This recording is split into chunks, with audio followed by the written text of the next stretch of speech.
गणेश जी का नाम लेकर हम शिव पुराण प्रारंभ करते हैं।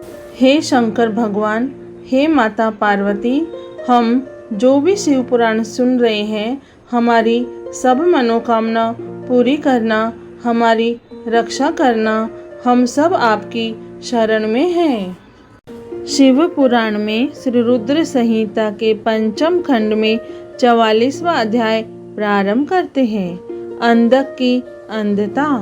सनत कुमार जी बोले, हे व्यास जी, एक बार हिरण्याक्ष के पुत्र अंधक से उसके भाइयों ने मजाक उड़ाते हुए कहा, अंधक, तुम तो अंधे और कुरूप हो, भला तुम राज्य का क्या करोगे?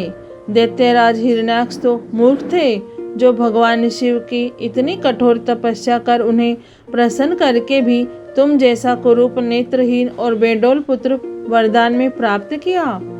कभी दूसरे से प्राप्त पुत्र का भी पिता की संपत्ति पर अधिकार होता है, इसलिए इस राज्य के स्वामी हम ही हैं, तुम तो हमारे सेवक हो। अपने भाइयों के इस प्रकार के कटु वचनों को सुनकर अंधक निराश और उदास हो गया। रात के समय जब सो रहे थे तो वह अपने राजमहल को छोड़कर निर्जन, सुनसान और भयानक डरावने वन में चला गया। वहां उस सुनसान वन में जाकर उसने तपस्या आरंभ कर दी। वह 10,000 वर्षों तक घोर तपस्या करता रहा, परंतु जब कोई परिणाम नहीं निकला तो उसने अपने शरीर को अग्नि में जलाकर होम करना चाहा। ठीक उसी समय स्वयं ब्रह्मा जी वहां प्रकट हो गए।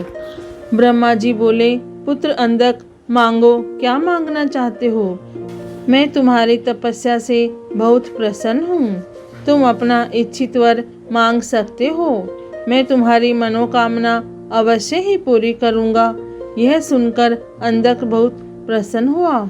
उसने हाथ जोड़कर ब्रह्मा जी की स्तुति की और बोला, हे कृपा निधान ब्रह्मा जी, यदि आप मुझ पर प्रसन्न होकर मुझे कुछ वर देना चाहते हैं तो आप कुछ ऐसा करें कि मेरे निष्ठुर भाइयों ने जो मुझसे मेरा राज्य छीन लिया है, वे सब मेरे अधीन हो जाए, मेरे नेत्र ठीक हो जाए, अर्थात मुझे दिव्य दृष्टि की प्राप्ति हो तथा मुझे कोई भी न मार सके, वह देवता, गंधर्व, यक्ष, किन्नर, मनुष्य, नारायण अथवा स्वयं भगवान शिव ही क्यों न हो।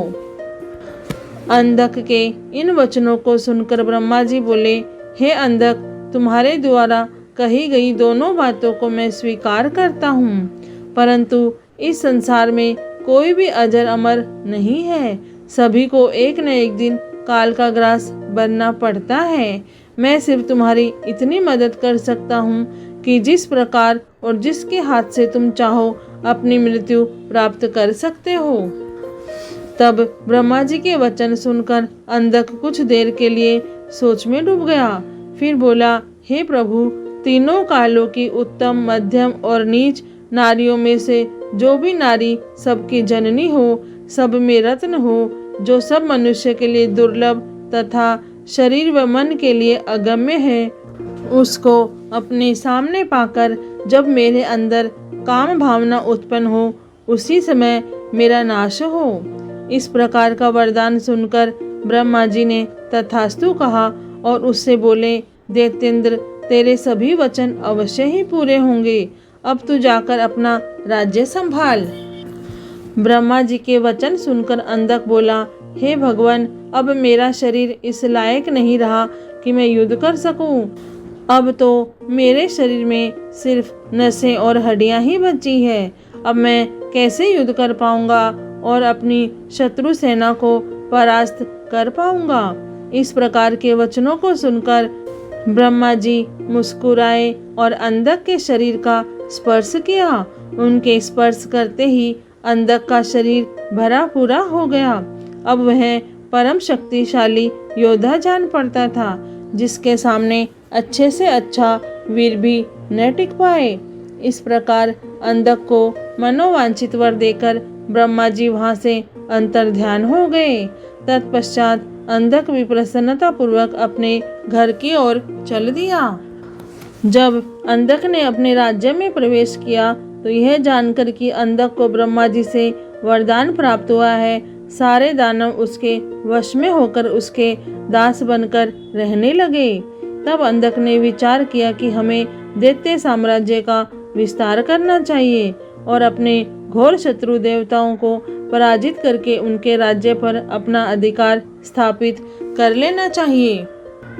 यह सोचकर दैत्यराज अंधक ने अपनी विशाल दैत्य सेना के साथ स्वर्गलोक पर आक्रमण कर दिया और स्वर्ग पर अपना आधिपत्य जमाकर देवराज इंद्र को अपना बंधक बना लिया। तत्पश्चात उसने नागों, सुपर्णों, श्रेष्ठ राक्षसों, गंधर्वों, यक्षों, मनुष्यों, ऊंचे ऊंचे पर्वतों और भयानक वृक्षों और सिंहों को भी युद्ध में परास्त कर अपने अधीन कर लिया। अंधक मंदांध होकर कुमार्गी हो गया। उसने स्वर्ग, भूतल और रसातल की सर्वश्रेष्ठ सुंदरियों को अपनाकर उनके साथ रमणीय विहार किया। दिन पर दिन वह बुराई के दल में धंसता ही जा रहा था। उसने वैदिक धर्म का पूर्णतया त्याग कर दिया था। एक दिन उसके दुर्योधन, वेदस और हस्ती नामक तीनों मंत्री उसके पास आए और बोले, हे दैत्येंद्र, हमने मंदराचल पर्वत की एक गुफा में एक मुनि को देखा है जो कि योग ध्यान में मग्न आंखें बंद करके बैठा है। उस रूपवान मुनि के मस्तक पर अद्रचंद्र, कमर में गजेंद्र की खाल बंधी है, सिर पर जटाजूट, गले में खोपड़ियों की माला तथा उसके शरीर पर बड़े भयानक सांप लिपटे हुए हैं। उस मुनि के एक हाथ में त्रिशूल तो दूसरे में डमरू है। अपने गौर अंगों पर उसने भस्म लपेट रखी है। उस तपस्वी का वेश बड़ा ही अद्भुत है। साथ ही एक विकराल वानर अनेक आयुधों को धारण किए उस तपस्वी की रक्षा कर रहा है। वहीं उनके पास एक सफेद रंग का बैल बंधा हुआ है। उस तपस्वी के पास एक सुंदर रत्न स्वरूपा नारी बैठी है जो संपूर्ण शुभ लक्षणों से युक्त है। उसका रूप बड़ा मनोहारी है जो सभी के मन को मोह लेता है। उसने सुंदर मूंगे, मोती, मणियों और सोने के रत्न जड़ित आभूषणों को धारण किया हुआ है। वह इतनी रूपवती है कि जो उसे एक बार देख लेता है उसकी आंखों का होना सफल हो जाता है। उस परम सुंदरी को एक बार देख लेने के बाद संसार की अन्य किसी स्त्री को देखने की आवश्यकता ही न पड़ेगी। स्वामी, आप स्त्रीलोक के अधिपति हैं। आपके पास इस संसार की सभी बहुमूल्य अमूल्य धरोहर है। ऐसी परम सुंदरी रूपवती नारी को भी आपके अनमोल राज्य की शोभा बढ़ानी चाहिए। अतः आप हमारे साथ चलें और उस सुंदरी को यहाँ ले आए।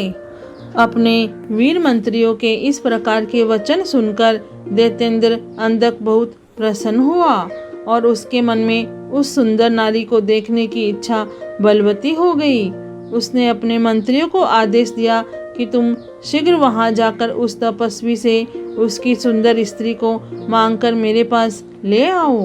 अपने स्वामी दैत्यराज अंधक की आज्ञा पाकर वे तीनों मंत्री पुनः उसी स्थान पर गए और भगवान शिव से बोले, हे महातपस्वी ब्राह्मण, हमारे स्वामी दैत्यराज अंधक आपकी भार्या की सुंदरता के विषय में जानकर उन पर मोहित हो गए हैं और उन्हें अपनी पटरानी बनाना चाहते हैं।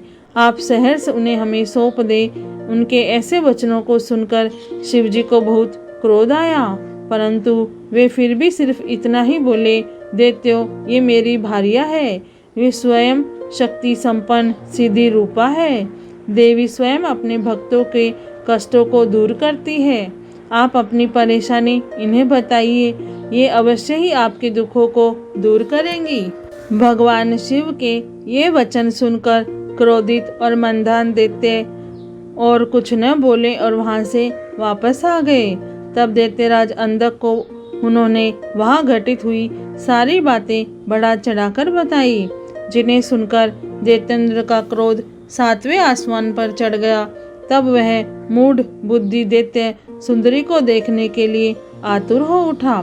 उसने स्वयं वहां जाकर उन रत्नों में सर्वश्रेष्ठ रत्न को अपने साथ लाने का निश्चय किया।